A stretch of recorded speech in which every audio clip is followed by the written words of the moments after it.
Recently, the government has been accused of massaging the numbers of homeless people.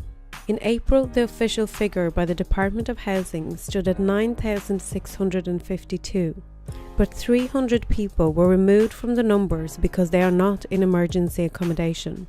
However, none of them have tenancies and are not permanently housed. Brendan Kenny of Dublin City Council defended the move by saying that they are a lot more secure than a lot of people that are actually out in the private rented sector.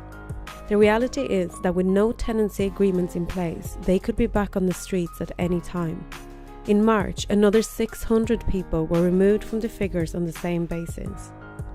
If those people are included, Ireland now has over 10,000 people homeless. This is a scandal the government are trying to avoid by massaging the figures. Homeless charity Focus Ireland has called for an independent body such as the Central Statistics Office to provide figures instead of the government. Taoiseach Simon Coveney defended the government's housing strategy by saying, "We have a very significant and comprehensive plan to deal with the housing crisis over time." He also claimed that 26,000 were provided with a social home last year. The problem with this figure is that the vast majority is made up of schemes such as RAS and HAP, which do not provide sustainable permanent accommodation and come at a huge cost to the state.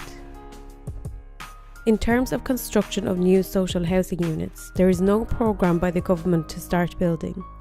Instead, the policy is to sell off public land to private developers. For example, in South Dublin County Council, which has over 8,000 people on the housing waiting list, not a single house was completed in 2017.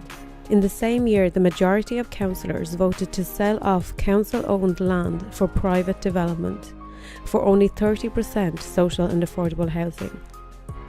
If the government stopped massaging the figures and admitted that homeless figures have risen about 10,000, they would come under significant pressure to change their policy and build social housing on a large scale.